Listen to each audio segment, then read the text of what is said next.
তাহসান মিথিলার কাছেও তাদের কাছে তাদের যে মান অভিমান ভালোবাসা সেটা ছিল একেবারে টোটালি বিজনেস। তারা মোটা অঙ্কের অফার পেয়েছে, মোটা অঙ্কের টাকা পেয়েছে।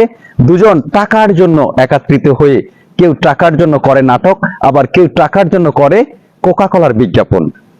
তো তাহসান আর মিথিলা তারও তাদের বাইরের কেউ না। ওদেরকে একটা সময় আমরা মনে করতাম ওরা খুব ভালো ছিল, অভিমানে দুজন দু জায়গা ছিল, কিন্তু আজকে দেখতেছি তারা টাকার কাছে দুজন বিক্রি হয়ে একত্রিত হয়ে পুরো বাংলাদেশের মানুষের তাদের তাহসান মিথিলার যারা শুভাকাঙ্ক্ষী আছেন তাদেরকে, অনেকে বলবেন যে না ভাই আমাদের হিংসা হওয়ার কিছু নেই, মানি ইজ পাওয়ার।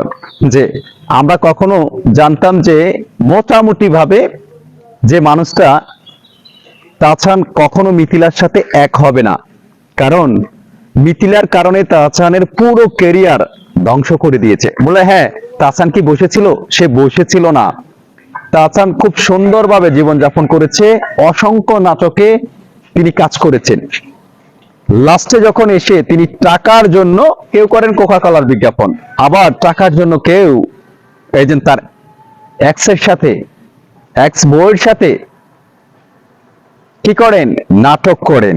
আমার প্রশ্ন হচ্ছে তাহসান মিথিলার কাছে, আমরা দেখেছি একটা সাক্ষাৎকারে যখন তাহসান মিথিলাকে নিয়ে যারা একটা ড্রামা বানাইতেছে, চরকিতে নাকি ছাড়বে, তাহসান মিথিলা একই জায়গায় বসে হাসতেছে খুব সুন্দরভাবে, সবাইকে বলতেছে সেটা দেখার জন্য। আবার তাহসান ও মিথিলার প্রশংসা করে যে মিথিলা তো একজন গুণী নায়িকা। বাহ বাহ। তিনি বলতেছে যে দীর্ঘ 7 বছর পরে মিথিলার সাথে আমার কাজ করার সুযোগ হয়েছে। 7 বছর পরে, দীর্ঘ 7 বছর পরে মিথিলার সাথে কোন কাজ করার সুযোগ হয়েছে আপনারা একটু বুঝে নিয়েন।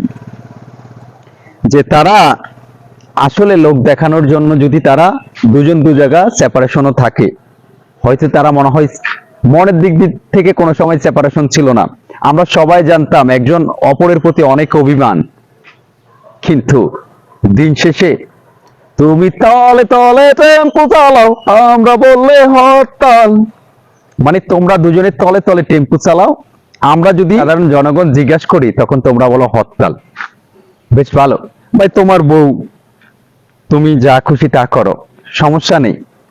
কিন্তু মাঝখানে একজন অপরের প্রতি বিশাল অভিমান করে আজকে দীর্ঘ 7 বছর পরে তোমরা দুজন এক জায়গায় হয়ে পুরো বাংলাদেশের সবাইকে তাক লাগিয়ে দিয়েছো।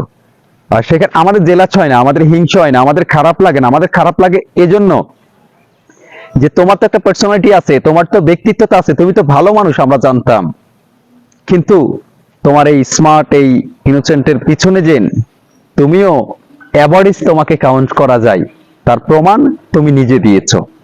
অ্যাভারেজ কেন বলি জানো? কিছু কিছু মানুষ যখন অনেক কিছু বলতে চায় কিন্তু কিছু বলবো না, কারণ সবকিছু কিন্তু সোশ্যাল মিডিয়াতে বেশি কিছু বলা যায় না, সমস্যা হয়।